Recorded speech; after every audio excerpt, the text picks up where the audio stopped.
All right, she's very funny. You're going to love her. Get up for Carolyn Dickey, everybody.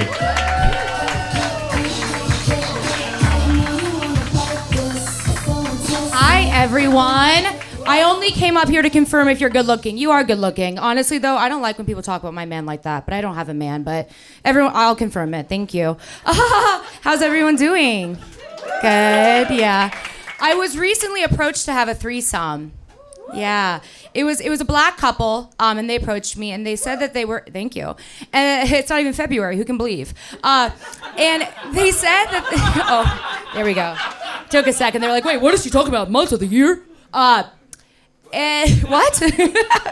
It was funny though, because I asked them if they have any interest, you know, because I think that when you're approaching someone as a couple, they're into something, right?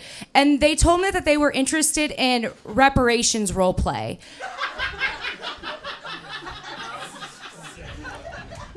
It felt a little racist saying no, but the thing is that if I fucked everyone that I owed money to, I would just end up being gangbanged by my family. Like, I do believe in reparations. I will make that very clear. I did say no, though. I couldn't do it. I love my sister, and my sister loves me. That is where I'm going to go with this. And let's just say, though, that my sister is absolutely ruined love for me because she has set the bar so unbelievably high. Like, there's this one time we were walking down a street in Mexico, and I turned to my sister, and I say, Jenna, I need to take a shit. And you know what my sister said? She said, I believe women, because she knows when I have to take a shit, I mean it. So we walked into the first establishment that we could find. And they said what, you know, most establishments say, right? In order to use the restroom, you need to buy something. But it just so happened that we walked into a tattoos and piercings place. I then proceeded to watch my sister get her nipples pierced in order for me to make a bowel movement. She has ruined love for me because if you're not willing to impale your body for me, I don't want it. And then the worst part of the story that she doesn't know is that when I actually finally got to the bathroom, they call it the baño down there, was that I got stage fright and I couldn't actually go. So she really did it all for nothing. They look good though, I will say. They're very symmetrical. Speaking of my family, they watched me do stand-up for the first time, specifically my parents a couple months ago. And as you can see, I talk about sex, like most. But obviously when they were here, I wasn't talking about that. Like that's just, there's some things, that's just giving self-harm. But there's other comedians obviously performing and talking about sex. And do you all know what it's like to be in a room with people joking about sex, and then you hear your mom laugh and wink and look at your father? I know what that's like.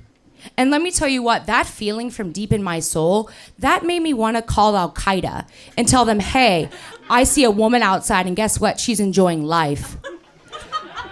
When I first found out that my parents had sex, I was actually a little bit disappointed because my sister, she had been sleeping in my room for years, and I had assumed it was because there was a ghost in our house. But it turns out that this ghost wasn't really a ghost. It was just that my sister, she shared a wall with my parents, and this ghost sounded like my mom enjoying a Big Mac. I think the last time, though, that my parents truly enjoyed themselves was when my whole entire family, we all went to Disney World. Mind you, we're a family of 6, and my siblings and I were all above the age of 23. To answer your question, my brother is autistic, but I need to clarify right here and now, I'm not a Disney adult because I feel like that takes commitment and time and a gummy smile. The closest thing, though, you got it a little bit. The closest thing that I get to being a Disney adult is I make my partner wear a Goofy mask as he whispers in my ear, "Ha, Gorsh." I'm just kidding. We play the Mickey Mouse Clubhouse song while he penetrates me with a hot dog. I'm just kidding. I have never gotten close enough with another human being to explore Disney roleplay. I did notice, though, while trying to disassociate at Disney World, so many people had their children on leashes. You all have seen that, right? Yeah. It's just like all these little twinks with big fake ears on being dragged around screaming, "Slow down, Daddy!" Disney World is looking more and more like a furry convention each and every day. I'll leave you all with this. I really feel like people need to stop playing pickleball just to get pussy. Like, people keep asking me to be on their co-ed intramural sports teams. If I wanted to hang out with people who tried hard in middle school gym class, I would just go eat at Sweet Green. All right, I'll leave you on that one. Thank you, everyone. I've been Carolyn Dickey. Once more for Carolyn, everybody.